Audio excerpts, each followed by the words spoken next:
السلام علیکم ورحمۃ اللہ وبرکاتہ۔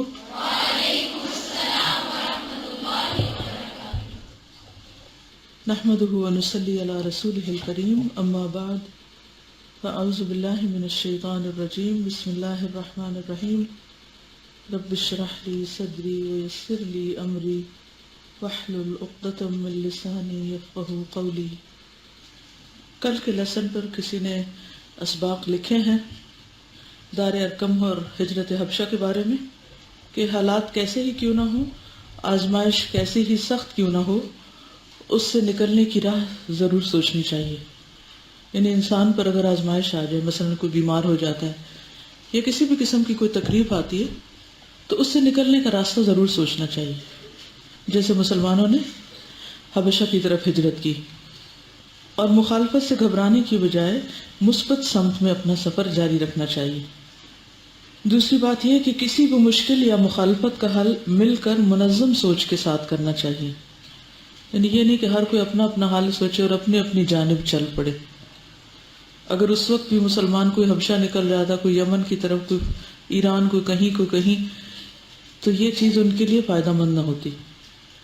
پھر یہ کہ دین پر عمل ہر حالت میں کیا جائے گا، خواہ چھپ کر ہی کیوں نہیں، جیسے دار ارقم میں۔ صبر کے بغیر چارہ نہیں، مختلف حالات میں صبر کا طریقہ مختلف ہوتا ہے، اور صبر کے لیے بھی اللہ سے دعا مانگی جائے کہ اللہ تعالیٰ صبر کی توفیق عطا کرے جب مشکل آ جائے۔ مختلف حالات میں مختلف طرح سے ہجرت کی جا سکتی ہے۔ ہجرت آسان نہیں، مگر تصادم کی بجائے ہجرت بہتر ہے۔ یعنی مکہ میں ٹکرانے کی بجائے حبشہ کی طرف جانا بہتر تھا۔ جان سے زیادہ ایمان بچانا ضروری ہے۔ ہجرت نہ کرتے تو یا جان بچاتے یا ایمان، مگر ہجرت سے دونوں بچانے کا اہتمام ہو گیا، یعنی دونوں کو ہی بچانا چاہیے۔ بادشاہ، حکمران یا امیر کا عادل ہونا ضروری ہے، ورنہ انصاف نہ کر سکے گا۔ اسلام کا تعارف ایسے دل نشین اور حکیمانہ انداز میں ہونا چاہیے کہ دوسرے کے دل میں اسلام کی حقانیت واضح ہو، نہ کہ صرف اپنے جذبات کا اظہار کہ ہم اسلام کے بہت متوالے ہیں۔ دل بدلنے کے لیے قرآن مجید جیسا نفیس کلام دوسروں کو سنوانا ضروری ہے۔ یہ ایک زندہ معجزہ اور پرتاثیر کلام ہے۔ اس کے ذریعے دین کی دعوت دینا نتیجہ خیز ہو سکتا ہے۔ بندہ کوشش کرتا ہے تو اللہ مدد فرماتا ہے۔ ہجرت کرنے پر نجاشی کی طرف سے حمایت کی شکل میں اللہ کی مدد آ گئی اور مسلمانوں کو امن کی جگہ میسر آئی۔ اس کے علاوہ ایک اور بات یہ تھی کہ جو قریش تھے ان کے لیے یہ بات بہت گراں تھی کہ ان کے اپنے بچے اور ان کی عورتیں ان کا گھر اور وطن اور ملک چھوڑ کے چلے گئے۔ ذرا تھوڑی دیر کے لیے سوچیں، اگر کسی کا بچہ یا اس گھر کی خاتون اگر گھر چھوڑ جائے تو گھر والوں کے لیے یہ چیز کیسی ہوتی؟ ناقابل برداشت۔ تو قریش اگرچہ مخالفت کر رہے تھے اور ان کو مسلمانوں کے اسلام لانے سے ہی بہت تکلیف پہنچ رہی تھی، لیکن ہجرت سے اور زیادہ تکلیف پہنچی۔ ایک تو یہ کہ یہ سب ہمارے ہاتھ سے نکل گئے، اور دوسرے یہ کہ وہ اپنا دین پہلے انہوں نے چھوڑا، پھر گھر چھوڑا، رشتہ دار چھوڑے۔ تو یہ ساری چیزیں اوور آل مجموعی طور پر تکلیف کا باعث تھیں قریش کے لیے، اور ان کو سوچنے پر مجبور کر رہی تھی۔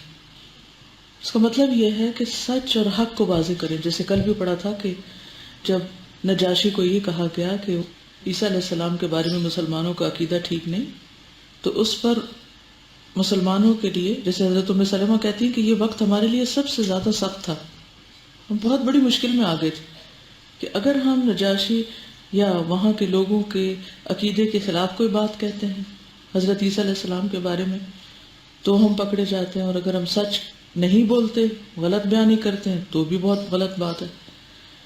تو ایک بڑی سخت آزمائش کا وقت تھا، لیکن انہوں نے سچ بولنے کو چوز کیا اور بہت مؤثر اور دل میں اترنے والے انداز میں انہوں نے پیغام پہنچایا اور قرآن پڑھ کر سنایا، قرآن کے ذریعے میسج دیا۔ وہ ان کا کوئی پرسنل اوپینین نہیں تھا۔ بہت دفعہ ہم اپنے پرسنل اوپینین دینے لگ جاتے ہیں، بحثوں میں پڑ جاتے ہیں، جس سے معاملہ اور خراب ہو جاتا ہے۔ کسی سے بھی بات کرنے سے پہلے اپنا ٹرسٹ بلڈ کرنا ضروری ہے تاکہ وہ آپ کی بات سنے۔ اگر اس کو ٹرسٹ ہی نہیں ہے آپ پر تو آپ جتنی لمبی چاہے تقریر کریں اس کو کوئی فائدہ نہیں ہوگا۔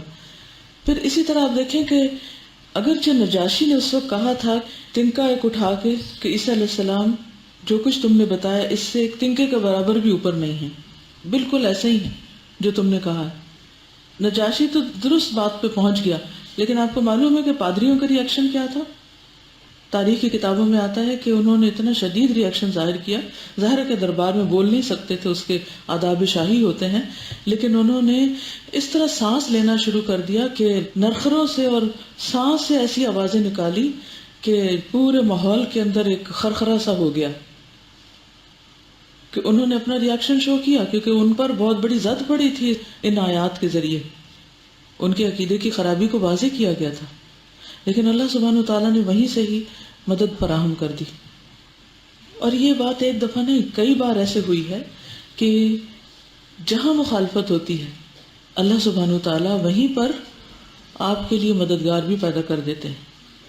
حضرت عمر رضی اللہ تعالیٰ عنہ کے اسلام لانے کے بارے میں بھی آپ دیکھیں گے، جہاں انہوں نے اعلان کیا تھا وہاں انہیں بھی مار پڑی تھی، لیکن وہاں ان کی مدد کے لیے بھی اللہ نے انہی کے دشمنوں میں سے ایک شخص کو لا کھڑا کیا۔ تو ہمیشہ انسان کو ہوپ رکھنی چاہیے، امید رکھنی چاہیے۔ چلیے آگے چلتے ہیں۔ تعذیب اور قتل کی کوشش، یہ فطری بات تھی کہ ناکامی کی صورت میں مشرکین کا جذبہ خون خاری مزید بھڑک اٹھتا، چنانچہ اب صرف یہی نہیں کہ انہوں نے بچے کچے مسلمانوں پر ظلم و جور کے پہاڑ توڑنے شروع کر دیے، بلکہ رسول اللہ صلی اللہ علیہ وسلم پر بھی مزید سنگین دست درازیاں کی، یعنی ہر ایک زد میں آ گیا۔ چنانچہ ایک بار عتبہ بن ابو لہب نبی صلی اللہ علیہ وسلم کے پاس آ کر کہنے لگا، یہ آپ کا داماد تھا، سن ان لا، کہ وہ ثم دنا فتدلى فكان قاب قوسين او ادنى، پھر وہ جبریل علیہ السلام نزدیک ہوا اور اتر آیا، پس 2 کمانوں کے بقدر فاصلہ رہ گیا، بلکہ اس سے بھی کم، یعنی وحی کے نزول کی کیفیت ان آیات میں بیان ہوئی ہے۔ تو اس نے کہا کہ اس والے کے ساتھ وہ کفر کرتا ہے، یعنی جبریل کا انکار کرتا ہے، اور اس کے آنے کو اور اس واقعے کو اور اس ساری کیفیت کو۔ اس کے بعد آپ کی ایذا رسانی کے درپے ہو گیا، آپ کا کرتا پھاڑ دیا اور آپ کے چہرے مبارک پر تھوک دیا، لیکن تھوک خود اسی پر پلٹ آئی۔ تھوڑی دیر کے لیے سوچیں، آپ میں سے جن لوگوں نے بھی اپنی بچیوں کی شادی کی ہو، ان کی اپنے داماد سے کیا توقعات وابستہ ہوتی ہیں۔ بعض اوقات تھوڑی بہت بھی وہ مخالفت کریں تو لوگ کتنے رنجیدہ اور غمگین ہو جاتے ہیں، اور اگر دین کی وجہ سے کریں تو تھوڑا رنج و غم اور بڑھ جاتا ہے کہ آپ دین پر ہیں اور آپ کا داماد آپ کی بچی کو دین پر چلنے کی وجہ سے تنگ کر رہا ہے۔ اور ذرا سوچئے کہ وہ مخالفت اس حد تک بڑھ جائے کہ وہ آ کر آپ کے منہ پہ تھوکے۔ جسمانی اذیت بھی بہت بڑی چیز ہوتی ہے، لیکن بے عزتی کی جو تکلیف ہوتی ہے وہ اس سے بھی بڑھ کر ہوتی ہے۔ جسمانی تکلیف تو وقتی طور پر ہوتی پر ختم ہو جاتی، لیکن بے عزتی انسان کو دنوں تک محسوس ہوتی رہتی۔ لیکن چونکہ یہ سب کچھ اللہ کے راستے میں تھا، اس لیے آپ صلی اللہ علیہ وسلم نے نہایت درجہ اخلاق اور صبر و تحمل سے کام لیا اور اپنا کام جاری رکھا۔ اس سے کیا پتہ چلتا ہے کہ دین کے راستے میں ہماری ذاتی عزت کوئی چیز نہیں، اور ایسی چیزوں کو مائنڈ کر کے انسان کو دین کا کام چھوڑ نہیں دینا چاہیے کہ فلاں نے مجھے ایسا کہہ دیا اور فلاں نے مجھے سلام نہیں کیا اور فلاں نے مجھے دیکھ کے وہ مسکرایا نہیں۔ آپ صلی اللہ علیہ وسلم نے فرمایا، اللہم ارسل علیہ کلبا من کلابک، یا اللہ تو اس پر اپنے کتوں میں سے کوئی کتا چھوڑ دے۔ Now it's too much۔ یہ ایسا نہیں تھا کہ آپ اپنی ذات کی وجہ سے اس طرح کی بد دعا دے رہے تھے۔ وہ تو آپ کو یاد ہے کہ حضرت علی رضی اللہ تعالیٰ عنہ نے، جو کہ obviously آپ کے فالوور تھے، ایک جنگ کے موقع پر جب ایک مشرک کو چت کر دیا، یعنی لٹا دیا، اور اس کے اوپر سوار ہو کر اسے قتل کرنے لگے، جب اس نے تھوک دیا تو آپ پیچھے ہٹ گئے کہ اب میری ذات بیچ میں آ گئی ہے اور میں ذات کے لیے انتقام نہیں لینا چاہتا، پہلے میں اللہ کے لیے مار رہا تھا، اب میرا نفس بھی بیچ میں آ گیا ہے، تو انہوں نے اس کو چھوڑ دیا۔ تو اللہ کے رسول صلی اللہ علیہ وسلم سے یہ توقع نہیں کی جا سکتی کہ آپ نے اپنی ذات کی وجہ سے یا اپنی بے عزتی کی وجہ سے اس کے لیے ایسی دعا کی، بلکہ آپ کی ذات کے ساتھ دین کی عزت وابستہ ہے۔ آج بھی اگر کوئی شخص آپ کی توہین کرتا ہے تو صرف آپ کی ذات کی نہیں بلکہ دین کی اور اللہ کے ایک میسنجر کی توہین کرتا ہے۔ کسی ملک کا بھی جو امبیسڈر ہوتا ہے اگر اس کے ساتھ کوئی بدسلوکی کرے تو اس کے نتیجے میں بعض اوقات جنگیں تک ہو جاتی ہیں۔ رسول اللہ صلی اللہ علیہ وسلم تو اللہ کے بھیجے ہوئے میسنجر ہیں، کائنات کے رب کے، تو اگر ان کی کوئی توہین کرے یا ان کے ساتھ کوئی ایسا معاملہ کرے تو اس کو اس کی اجازت نہیں دی جا سکتی۔ اس کے بعد وہ ایک قافلے کے ساتھ ملک شام گیا۔ جب قافلے نے راستے میں ملک شام کے مقام زرقاء پر پڑاؤ ڈالا تو ایک شیر نے ان کے گرد چکر لگایا۔ عتبہ کہنے لگا واللہ یہ مجھے کھا جائے گا، جیسا کہ محمد نے میرے لیے بد دعا کی ہے۔ میں شام میں ہوں، وہ مکہ میں ہے، لیکن اس نے مجھے مار ڈالا۔ چنانچہ جب وہ لوگ سونے لگے تو عتبہ کو اپنے بیچوں بیچ سلایا، میں نے اسے پروٹیکٹ کرنے کے لیے۔ پھر بھی شیر نے اونٹوں اور انسانوں کو پھلانگتے ہوئے ٹھیک اسی کا سر آدھا بوچا اور اسے مار ڈالا۔ اسی طرح ایک بار نبی صلی اللہ علیہ وسلم حالت سجدہ میں تھے کہ عقبہ بن ابی معیط نے آ کر آپ کی گردن مبارک اپنے پاؤں سے اس قدر زور سے روندی، معلوم ہوتا تھا کہ آپ کی آنکھیں نکل پڑیں گی۔ سوچئے وہ اللہ کے رسول ہیں اور جسمانی اذیتیں برداشت کر رہے ہیں، اور کسی کی گردن پہ پاؤں رکھنا بھی کوئی معمولی چیز نہیں۔ آپ کو کبھی اتفاق ہوا ہوگا جو لوگ کبھی حج یا عمرے کے لیے گئے ہوں، وہاں کئی دفعہ ایسا ہوتا ہے کہ جب بہت رش ہوتا ہے نماز میں یا طواف کے وقت تو کسی کی کونی آ لگتی ہے یا کسی کا بھولے میں کوئی پاؤں آ لگتا ہے آپ کو سجدے کی حالت میں، یا کسی طرح بھی کوئی ٹکراتا ہے تو کیا کیفیت ہوتی، حالانکہ کوئی جان بوجھ کے نہیں کر رہا ہوتا، جی ایک دم پینک ہو جاتا ہے انسان اور ایک دم غصے میں بھی آ جاتے ہیں بعض اوقات، یعنی اپنے آپ کو کنٹرول کرنا بہت مشکل ہوتا ہے کہ ہم نماز پڑھ رہے ہیں اور نماز کے دوران یہ حرکت۔ واقعات کی رفتار سے معلوم ہوتا ہے کہ مشرکین نے اسلامی دعوت روکنے کی مختلف کوششوں میں ناکامیوں کے بعد سنجیدگی کے ساتھ یہ بھی سوچنا شروع کر دیا تھا کہ نبی صلی اللہ علیہ وسلم کو قتل کر دیں، کام ہی ختم ہو، خواہ اس کے نتیجے میں زبردست خون ریزی کی نوبت ہی کیوں نہ آ جائے۔ اور یہ امر اس بات سے مترشح ہے، یعنی واضح ہے کہ ایک روز ابو جہل نے قریش سے کہا، آپ لوگ دیکھ رہے ہیں کہ محمد ہمارے دین کو عیب لگانے، ہمارے آباء و اجداد کی بدگوئی کرنے، ہماری عقلوں کو معوف ٹھہرانے اور ہمارے معبودوں کو برا بھلا کہنے کے سوا کوئی بات ماننے کو تیار نہیں۔ اس لیے میں اللہ سے عہد کرتا ہوں کہ ایک بھاری بھرکم اور بمشکل اٹھنے والا پتھر لے کر اس کی طاق میں بیٹھوں گا، اور جب وہ نماز پڑھتے ہوئے سجدے میں جائے گا تو اس کا سر کچل دوں گا۔ یعنی حالت سجدہ پر ان کو اور زیادہ اعتراض تھا، اور یہاں پھر آپ دیکھیں کہ میں اللہ سے عہد کرتا ہوں، اس سے کیا پتہ چلتا ہے کہ وہ لوگ بھی اللہ کو مانتے تھے اور اپنے آپ کو بہت سچا گردانتے تھے کہ ہم جو محمد صلی اللہ علیہ وسلم کی مخالفت کر رہے ہیں بالکل درست کر رہے ہیں۔ تو اس نے کہا کہ اس کے بعد تم لوگوں کا جی چاہے تو مجھے بچانا، ورنہ بے یار و مددگار چھوڑ دینا، بنو عبد مناف سے جو بن پڑے گا وہ کر لیں گے، یعنی پھر جو ان کا دل چاہے وہ مارے، کیونکہ قبائلی نظام تھا اور قبیلے کے کسی ایک آدمی کو بعض اوقات مارا جاتا تو اس کے بدلے کئی ایک کو مار ڈالا جاتا۔ تو اس نے کہا مجھے تو اب پرواہ نہیں، میں تو اب یہ کرنے والا ہوں، یعنی آپ کو نعوذ باللہ قتل کرنے والا ہوں، اور پھر دیکھا جائے گا جو کچھ ہوتا ہے۔ لوگوں نے کہا واللہ ہم تمہیں ہرگز نہیں چھوڑ سکتے، تم جو کرنا چاہتے ہو کر گزرو۔ انہوں نے بھی شے دی۔ اس کے بعد صبح ہوئی تو ابو جہل ویسا ہی ایک پتھر لے کر بیٹھ گیا۔ ادھر نبی صلی اللہ علیہ وسلم معمول کے مطابق تشریف لائے اور کھڑے ہو کر نماز شروع کر دی۔ قریش بھی انتظار کر رہے تھے کہ دیکھیں ابو جہل کیا کرتا ہے۔ اب ابو جہل نے قدم اٹھائے اور آگے بڑھا، لیکن جو ہی قریب پہنچا تو اس قدر خوف زدہ ہو کر بھاگا کہ رنگ اڑا ہوا، حواس باختہ، اور دونوں ہاتھ پتھر پر چپکے ہوئے تھے۔ اس نے پتھر پھینک دیا۔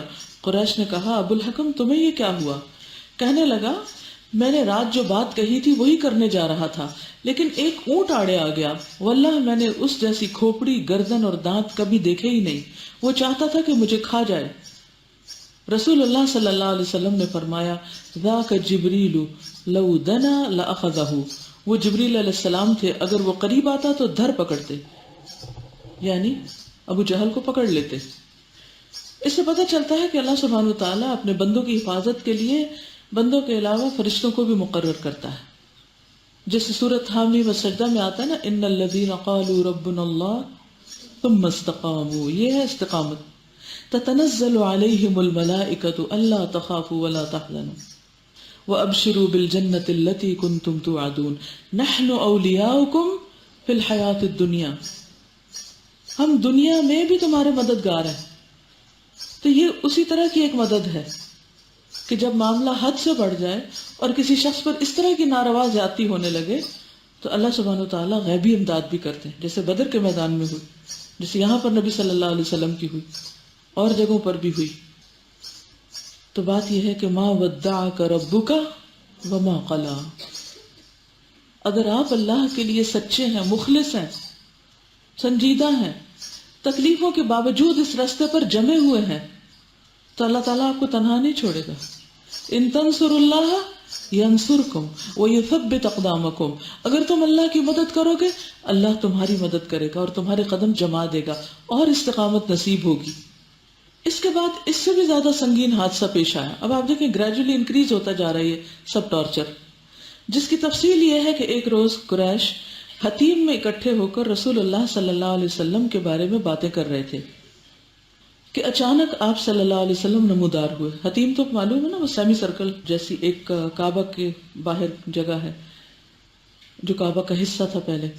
تو لوگ وہاں اکٹھے ہو کر باتیں کر رہے تھے، کس کے بارے میں؟ رسول اللہ صلی اللہ علیہ وسلم کے بارے میں، کہ اچانک آپ صلی اللہ علیہ وسلم نمودار ہوئے اور خانہ کعبہ کا طواف شروع کر دیا۔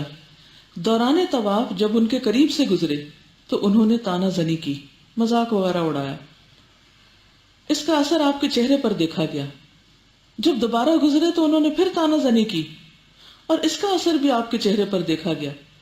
اس کے بعد نبی کریم صلی اللہ علیہ وسلم تیسری بار گزرے تو اس بار بھی انہوں نے طعنہ زنی کی۔ اب کی بار آپ نے ٹھہر کر فرمایا اتسمعون یا معشر قریش اما والذی نفسی بیدہ لقد جئتکم بالذبح، قریش کے لوگوں سن رہے ہو؟ اس ذات کی قسم جس کے ہاتھ میں میری جان ہے، میں تمہارے پاس تمہارے قتل اور ذبح کا حکم لے کر آیا ہوں۔ آپ کی اس بات کا اتنا گہرا اثر ہوا کہ ان پر سکتہ طاری ہو گیا، گویا ان کے سر پر پرندہ آ بیٹھا ہو۔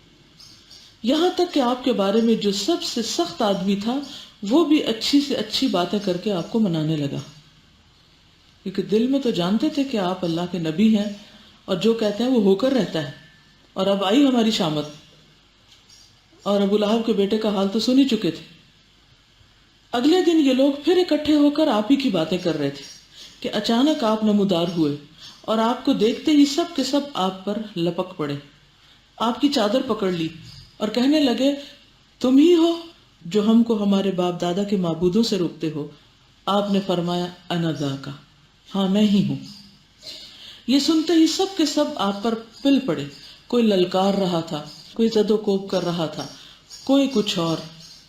عقبہ بن ابی معیط نے لپک کر آپ کا کپڑا پکڑ لیا اور گلے میں لپیٹ کر بل دیتے ہوئے نہایت سختی سے گلا گھونٹا، یعنی رسی کی طرح کپڑا ڈال کے اس کو یوں جیسے نچوڑنے کے انداز میں کپڑے کو نچوڑتے ہیں نا، تو اس طرح اس کو بل دینے لگا، تو آپ کا گلا انہیں اس طرح سے اسٹرینگل کر دیا۔ ادھر حضرت ابو بکر رضی اللہ تعالیٰ عنہ کو اس دل دو صورتحال کی اطلاع ملی تو وہ دوڑ کر آئے، عقبہ کو دونوں کندھوں سے پکڑا اور دھکے دے کر نبی صلی اللہ علیہ وسلم سے الگ کیا۔ پھر وہ کسی کو مار رہے تھے، کسی سے لڑ رہے تھے اور کہتے جا رہے تھے تم پر افسوس، تم ایک آدمی کو اس لیے قتل کر رہے ہو کہ وہ کہتا ہے میرا رب اللہ ہے۔ اب کفار نبی صلی اللہ علیہ وسلم کو چھوڑ کر ابو بکر رضی اللہ عنہ پر پلٹ پڑے اور انہیں اس قدر مارا کہ ان کے چہرے اور ناک میں تمیز مشکل ہو گئی، یہ پورا چہرہ سوج گیا، اتنا سوجا کہ ناک برابر ہو گیا، جسے ناک نظر نہ آتا ہو۔ ان کی 4 چوٹیاں تھیں، یعنی بال 4 حصوں میں تھے، ان کو چھوا جاتا تو ہاتھ میں آ جاتی تھی، اتنے بال ان کے کھینچے گئے۔ چنانچہ بنو تیم ان کو کپڑے میں لپیٹ کر لے گئے، یعنی ان کے قبیلے والے، اور گھر میں داخل کر دیا۔ انہیں ان کی موت میں کوئی شبہ نہ تھا کہ اب یہ نہیں بچیں گے، یعنی اتنی مار پڑی تھی۔ لیکن سرے شام وہ بول پڑے، اور بولے تو رسول اللہ صلی اللہ علیہ وسلم کا حال پوچھا۔ اگر آپ کو کسی کی وجہ سے مار پڑی ہو تو پھر بھی محبت باقی رہے گی؟ اس پر بنو تیم نے انہیں ملامت کی اور وہاں سے چلے گئے، یعنی قبیلہ بھی ساتھ چھوڑ گیا۔ پہلے تو وہ تیمارداری کر رہے تھے، خیال رکھ رہے تھے، اور اب انہوں نے کہا کہ تم تو باز نہیں آتے، تم اٹھ کے پھر انہی کا نام لے رہے ہو، تم جانو تمہارا کام۔ آپ دیکھیے کہ کیسی استقامت تھی، کوئی چیز ان کو رتی برابر بھی اپنے مقصد سے ہلا نہیں رہی تھی، چاہے مار ہو، چاہے بے عزتی ہو، چاہے کچھ بھی ہو، چاہے قبیلہ ساتھ چھوڑ جائے۔ اس کے بعد انہیں کھانا پیش کیا گیا، لیکن انہوں نے اس وقت تک کھانے پینے سے انکار کر دیا جب تک کہ رسول اللہ صلی اللہ علیہ وسلم کو دیکھ نہ لیں۔ چنانچہ جب رات کا سناٹا چھا گیا اور لوگ آرام کرنے لگے تو انہیں دار ارقم میں رسول اللہ صلی اللہ علیہ وسلم کے پاس پہنچایا گیا۔ رات کو کیوں؟ خفیہ طریقے سے جاتے تھے۔ انہوں نے جب آپ کو بخیر پایا تو کھانا پینا گوارا کیا، یعنی جب انہیں پتا چلا کہ آپ ٹھیک ٹھاک ہیں اور خود اپنی آنکھوں سے دیکھ لیا تو وہ بھی کچھ نارمل ہوئے۔ یوں جب ابو بکر رضی اللہ عنہ پر سختی بہت بڑھ گئی اور زندگی کی راہیں دشوار ہو گئیں تو وہ ہجرت حبشہ کے ارادے سے نکل پڑے۔ برق غماد پہنچے تو قارہ اور احابیش کے سردار مالک بن دغنہ سے ملاقات ہو گئی۔ اس نے ارادہ دریافت کیا، کدھر کو جاتے ہو؟ ابو بکر رضی اللہ تعالیٰ عنہ نے بتایا تو کہنے لگا، آپ جیسا آدمی نکالا نہیں جا سکتا، آپ خالی ہاتھ والوں کا بندوبست کرتے ہیں، صلہ رحمی کرتے ہیں، بے سہاروں کا بوجھ اٹھاتے ہیں، مہمان نوازی کرتے ہیں، اور حق کے سلسلے میں پیش آنے والے مصائب کے ازالے میں مدد کرتے ہیں، لہٰذا میں آپ کا ضامن ہوں، آپ واپس چلیں اور اپنے شہر میں اپنے رب کی عبادت کریں۔ یہاں پھر کون سی خوبیاں بتائی جا رہی؟ نبی صلی اللہ علیہ وسلم کے بعد حضرت ابو بکر کے بھی جو اخلاق ہیں وہ آپ سے ملتے جلتے ہیں۔ وہی باتیں جن کی گواہی حضرت خدیجہ نے حضور صلی اللہ علیہ وسلم کے لیے دی تھی، اسی قسم کی گواہی ایک بہت دور کا شخص، یعنی دور دور تک حضرت ابو بکر کی اس اخلاق کی خبریں پہنچی ہوئی تھی کہ آپ کیسے بااخلاق انسان ہیں، کون ہیں آپ۔ تو آپ دیکھیے کہ کس چیز سے پہچانے جا رہے ہیں۔ ہر شخص کی ایک پہچان ہوتی ہے نا، اور وہ پہچان کس سے بنتی ہے؟ آپ کی پہچان کس سے بنتی ہے؟ باتوں سے، عمل سے، کہ آپ کا رویہ کیا، آپ کا معاملہ کیا ہے، آپ کا لوگوں کے ساتھ لین دین کیسا ہے۔ تو یہ انسان اپنے عمل کو چھپا سکتا ہی نہیں، وہ کسی نہ کسی طرح ظاہر ہو کے رہتا ہے، اور انسان کی حقیقت کھل کے سامنے آ جاتی۔ وہ بہت سے لوگوں کو دھوکہ دے سکتا ہے لیکن حقیقت میں دے نہیں سکتا۔ ہم کون ہیں؟ وہی جو ہمارے عمل ہیں، انہی کے مطابق لوگوں کے دلوں میں اللہ ہماری قدر ڈالتا ہے، انہی کے مطابق ہمارا ایک امیج کریٹ ہوتا ہے، وہی ہماری پہچان بنتا ہے۔ دکھاوے کے لیے اگر کوئی کرتا ہے تو وہ بھی پہچانا جاتا ہے، لیکن اگر کوئی سنجیدگی کے ساتھ کرتا ہے، کسی محسن کا بھی حق نہیں مارتا، آخرت کے علاوہ دنیا میں بھی اس کو نیک نامی نصیب ہوتی ہے۔ کہتے کہ آپ جیسا شخص جو اتنا خیر خواہ اور اتنا فائدہ دینے والا ہے وہ زمین سے نکال دیا جائے۔ یہاں اس آیت کو بھی یاد کر لیجئے کہ اما ما ينفع الناس فيمكث في الارض، جو شخص لوگوں کو فائدہ دیتا ہے وہ زمین میں ٹھہرا رہتا ہے، جم جاتا ہے، اس کو استقامت نصیب ہوتی ہے۔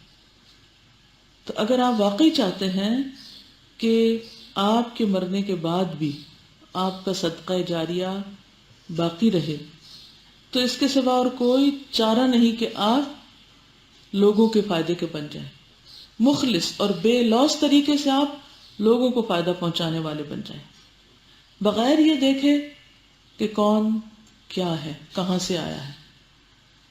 کیونکہ جب ہم کسی کو پہچان لیتے ہیں نا کہ کوئی ہمارا رشتہ دار ہے یا ہمارے کسی شہر ملک وطن سے تعلق رکھتا ہے تو اس کے ساتھ تو ہم اپنے ایک کنیکشن، ایک خاص تعلق کی وجہ سے اس کے لیے بڑے مہربان ہو جاتے ہیں، ہمدرد ہو جاتے ہیں، لیکن کسی اجنبی کے ساتھ، کسی بے کس کے ساتھ، کسی بے سہارا انسان کے ساتھ خیر خواہی کرنا، یہ عام طور پر بہت سے لوگوں کے اخلاق میں شامل نہیں ہوتا۔ اس سے پتہ چلتا ہے کہ اللہ سبحانہ وتعالیٰ نے ان لوگوں کو کیوں چنا تھا، خصوصاً ابو بکر رضی اللہ تعالیٰ عنہ کو اپنے نبی کی دوستی کے لیے، حمایت کے لیے، مدد کے لیے، تعاون کے لیے۔ تو یہ تھے ان کے اخلاق۔ اس معیار پر ہم سب اپنے آپ کو پرکھ لیں کہ ہم اس میں سے کتنے کام کرتے ہیں۔ اس کے بعد دونوں واپس آئے، دونوں سے مراد حضرت ابو بکر کو وہ ساتھ لے کر آئے خود اپنی حمایت میں، اور ابن دغنہ نے قریش میں اعلان کیا کہ اس نے ابو بکر کو پناہ دی ہے۔ اب یہ وہ وقت ہے کہ ان کا سارا کنبہ قبیلہ سب چھوڑ چکے ہیں، تو اللہ تعالیٰ ایک باہر کے شخص کو ان کا مددگار بنا دیتا ہے۔ پھر وہی بات کہ حالات کتنے بھی سخت ہو جائیں، اللہ کی مدد وہیں سے کہیں سے نکل آتی۔ قریش نے اس کی پناہ دہی کا انکار نہ کیا، انہوں نے کہا ٹھیک ہے، البتہ یہ کہا کہ ابو بکر سے کہو کہ وہ کھلم کھلا نہیں بلکہ اپنے گھر میں اپنے رب کی عبادت کریں، کیونکہ ہمیں اندیشہ ہے مبادا ہماری عورتیں، بچے اور کمزور لوگ فتنے میں پڑ جائیں۔ چنانچہ حضرت ابو بکر رضی اللہ عنہ کچھ عرصہ اس بات پر برقرار رہے کہ اچھا ٹھیک ہے، میں تمہاری بات مان لیتا ہوں۔ پھر انہوں نے اپنے گھر کے صحن میں مسجد بنا لی، گھر میں ہی پڑھ رہے تھے لیکن صحن کے اندر باقاعدہ انتظام کر لیا نماز کا، اور کھلے عام نماز پڑھنے اور قرات کرنے لگے۔ اس پر ابن دغنہ نے اپنی پناہ دہی یاد دلائی، حضرت ابو بکر نے اس کی پناہ واپس کر دی اور فرمایا میں اللہ کی پناہ میں راضی ہوں، مجھے تو دین کا کام کرنا ہے، مجھے تو اس میسج کو پہنچانا ہے۔ اور ایک ہی وقت میں دو کام کر رہے تھے، ایک طرف اللہ کی عبادت اور اس عبادت کے ذریعے تبلیغ بھی۔ ابو بکر رضی اللہ عنہ بہت رونے والے آدمی تھے، دیکھیے کہ اتنا بڑا حوصلہ ہے ان کا، لیکن دل کتنا نرم ہے، یعنی دل کی نرمی اور بہادری دونوں بیک وقت ایک شخص کے اندر جمع ہو سکتی۔ بہادری بڑے دل کا تقاضا کرتی، سخت جان ہونے کا تقاضا کرتی، لیکن دوسری طرف انسانوں کی ہمدردی نرم دلی کا تقاضا کرتی۔ قرآن پڑھتے تو آنکھوں پر قابو نہ رہتا، ان کی قرات سن کر مشرکین کی عورتیں اور بچے ٹوٹ پڑتے، یعنی ان کو اتنی اچھی لگتی ہے قرات کہ وہ دوڑے چلے آتے سننے کے لیے، وہ تعجب کرتے اور حیرت سے دیکھتے۔ مشرکین اس وجہ سے بھی حضرت ابو بکر کو ایذائیں پہنچاتے تھے کہ تم اونچی قرات کیوں کرتے ہو۔ پھر بات وہی ہے نا جو کل بھی پڑھی تھی، حضرت جعفر نے کیا کیا تھا؟ قرآن سنایا تھا۔ ابو بکر کیا کر رہے ہیں؟ قرآن پڑھ رہے ہیں۔ نبی صلی اللہ علیہ وسلم کیا کرتے تھے؟ قرآن سناتے تھے۔ لیکن آج حیرت کی بات ہے نا کہ لوگ بس بحث مباحثے کے ذریعے دین کی تبلیغ کرنا چاہتے ہیں، ادھر ادھر کی باتوں کے ذریعے، اور یہ جو ایلیمنٹ ہے قرآن سنا کر تبلیغ کرنا، یہ معدوم ہوتا جا رہا ہے۔ اللہ کے کلام کی مثل کوئی دوسری چیز نہیں، اور یہی آپ کی سنت ہے، یہی صحابہ کی سنت ہے۔ اس میں کبھی ایکٹیولی یعنی اللہ اعلان سنانا، اور کبھی اپنے طور پر پڑھنا، لیکن اس طرح پڑھنا کہ آس پاس والے متاثر ہوں۔ تو اس میں آپ دیکھیے کہ بچے بھی دوڑے آتے تھے۔ قرآن مجید ایسی چیز ہے کہ جو صرف بڑوں پر نہیں بچوں پر بھی اثر کرتا ہے۔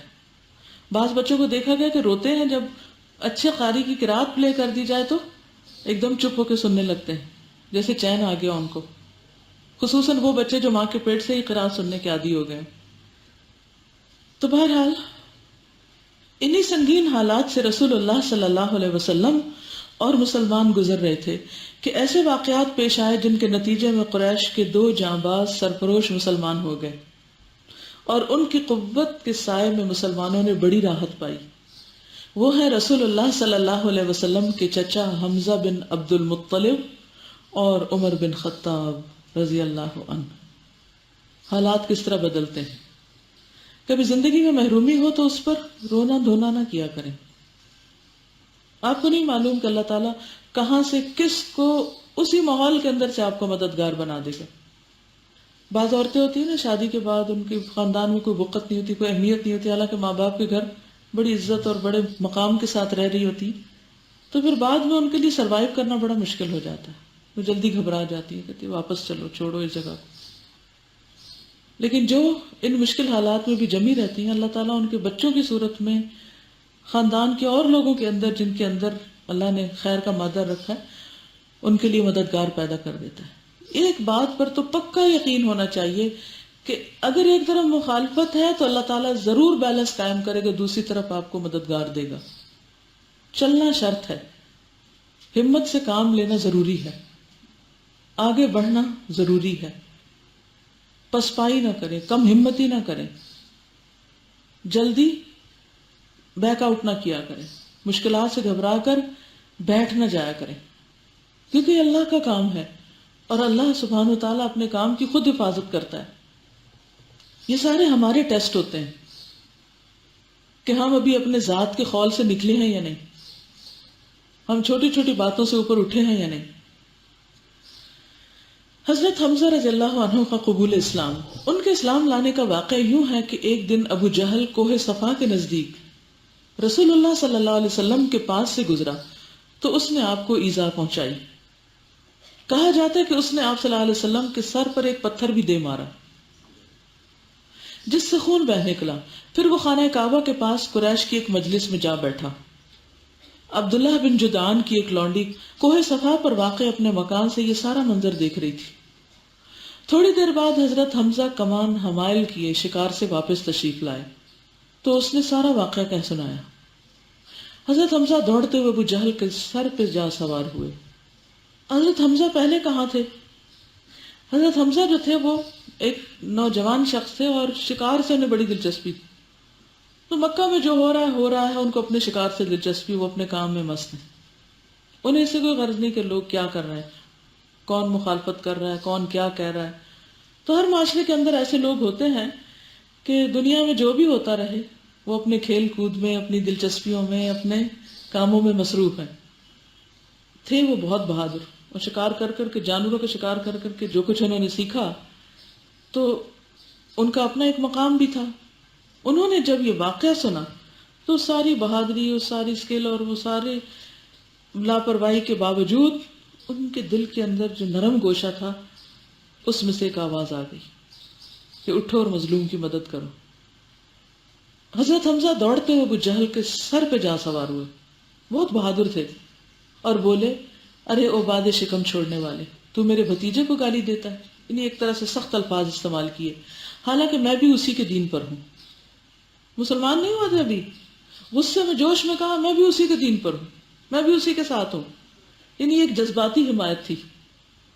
اس کے بعد میں سوچا کہ ہیں میں نے کیا کہہ دیا۔ پھر کچھ روز غور و فکر کے بعد مسلمان ہو گئے تھے۔ اس کے بعد اسے اس زور سے کمان ماری ابو جہل کو کہ اس کے سر پر بدترین قسم کا زخم آ گیا۔ اس پر دونوں قبیلے بنو مخزوم اور بنو ہاشم ایک دوسرے کے خلاف بھڑک اٹھے۔ تو بنو مخزوم جو تھا قریش کے بعد سب سے زیادہ حضور صلی اللہ علیہ وسلم کی مخالفت کرنے والوں میں سے تھا، مگر ابو جہل نے یہ کہہ کر معاملہ ٹھنڈا کر دیا کہ ابو عمارہ یعنی حضرت حمزہ کو جانے دو، میں نے واقعی اس کے بھتیجے کو بہت بری گالی دی تھی، یعنی حضور صلی اللہ علیہ وسلم کو گالی دی تھی اس نے۔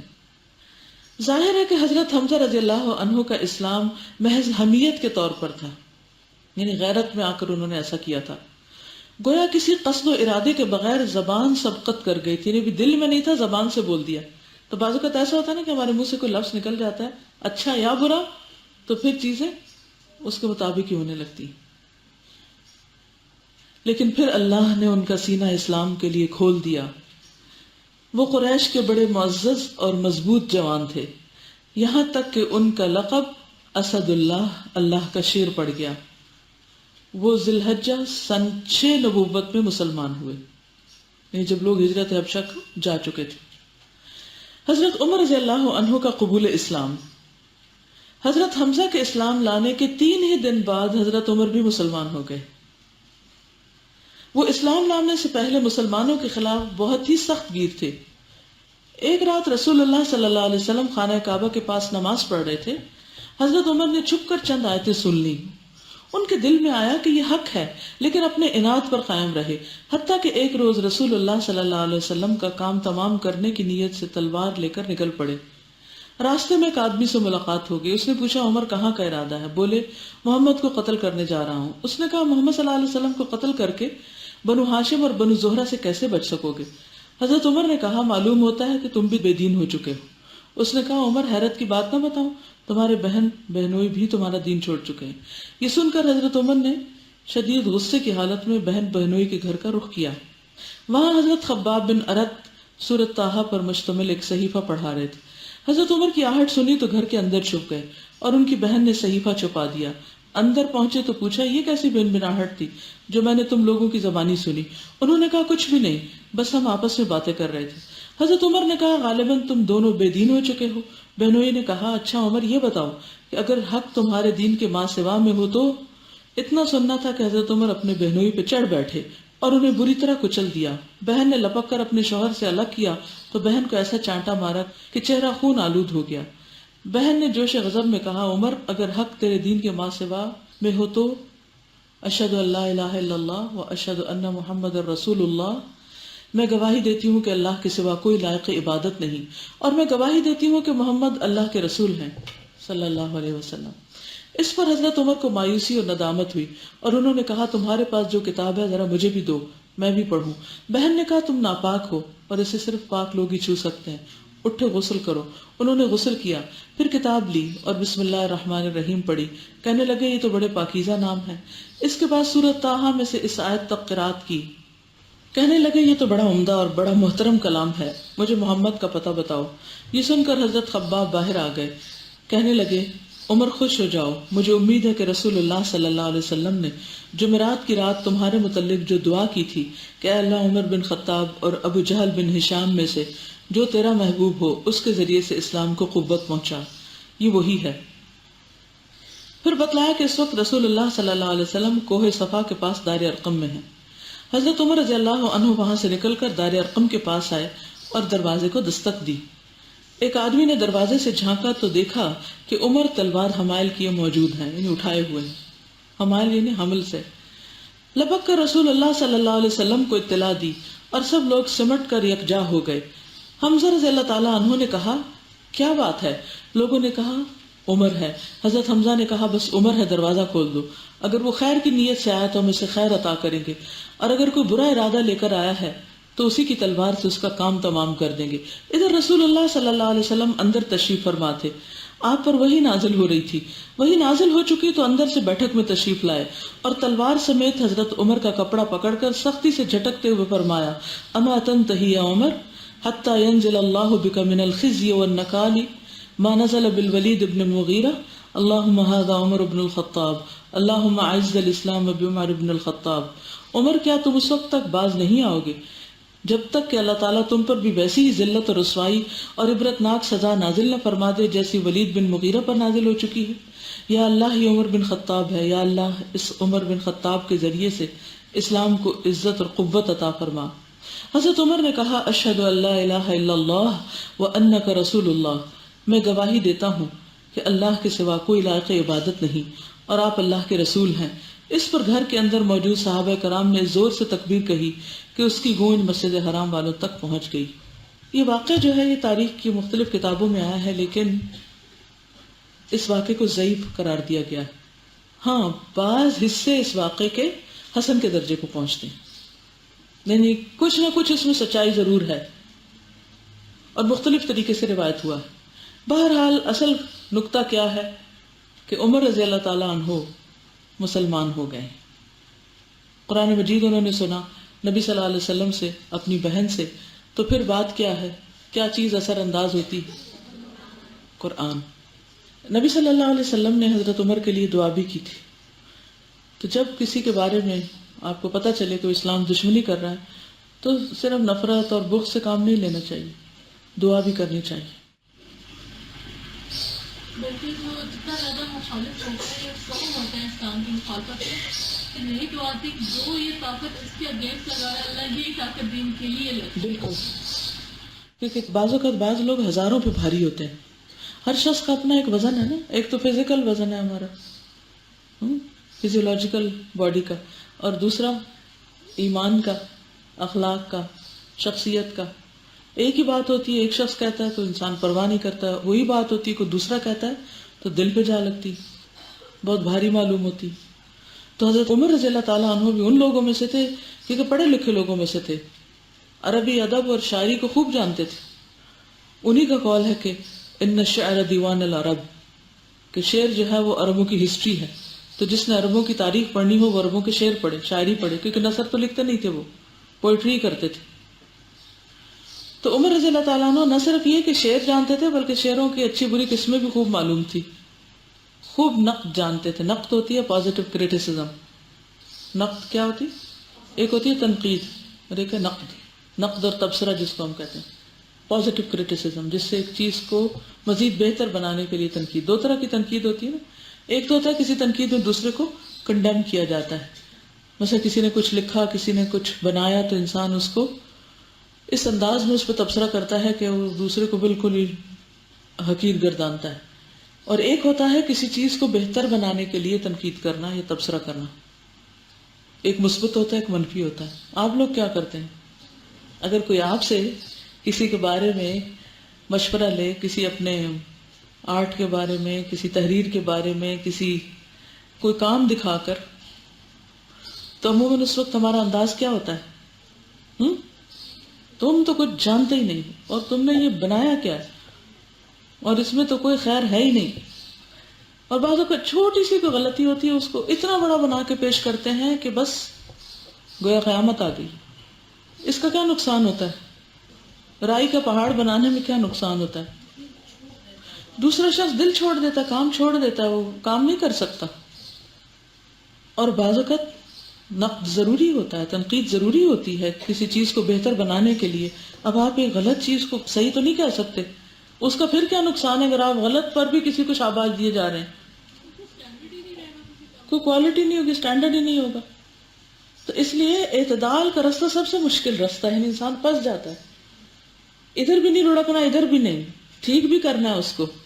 لہذا سارا کچھ انسان کو اپنے اوپر لینا پڑتا ہے. بڑے صبر و ضبط تحمل کے ساتھ انسان پھر اس چیز کو درست کرتا ہے، اور وہ سب سے مشکل کام ہوتا ہے.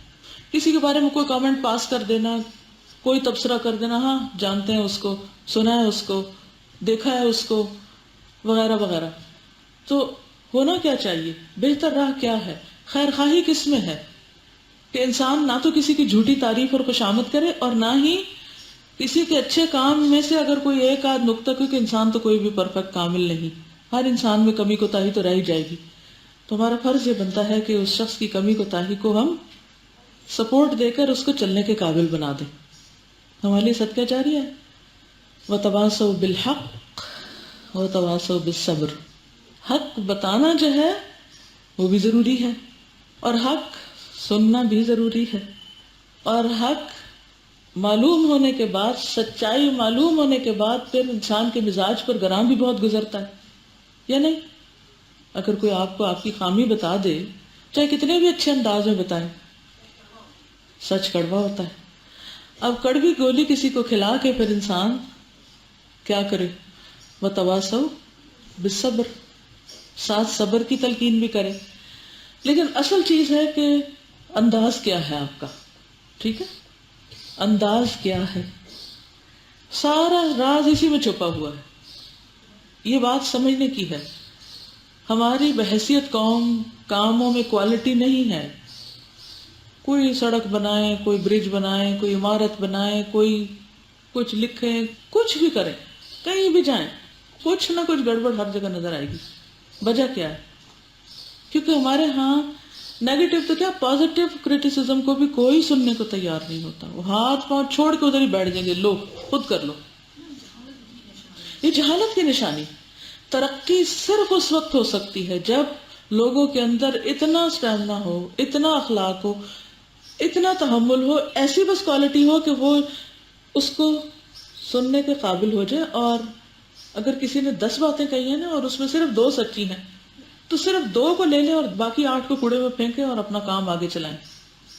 لیکن اس میں سے ان 2 کو بھی نہ لینا، یا یہ ہے کہ اس سارے کو ہی ایک لیبل کر دینا اور اپنی خامی پہ ڈٹ جانا، اور پھر ضد میں آ کے اس غلطی میں اور پکا ہونا. اس سے کیا ہوگا؟ کچھ بھی نہیں کر پائیں گے، نیکی کے مواقع گنوا دیں گے. یعنی بعض اوقات ہم چھوٹی سی بات بھی اگر کسی کو کہہ دیں نا، اتنے ایموشنل ہو جاتے ہیں اس پہ کہ ہر چیز چھوڑنے کو تیار ہو جاتے ہیں، آر یا پار بس. ایجوکیشن، تربیت اور وہ جو انسان کو انسان بناتی ہے نا، اس تعلیم کی کمی ہے کہ جو انسان کا ظرف بڑا کرتی ہے، جو انسان کا دل بڑا کرتی ہے. صحابہ کرام، حضرت عمر اور ابو بکر کی اگر آپ باہم ریلیشن شپ دیکھیں، ہر دوسری بات میں ایک دوسرے پہ اختلاف کرتے نظر آ رہے ہیں، لیکن دوستی بھی سب سے زیادہ پکی ہے. یہ ہے نا اخلاق، اور اسی سے وہ لوگ نکھرے بھی اور آگے بڑھے بھی. جو نیت ہے نا وہ بہت زیادہ امپورٹنٹ ہے.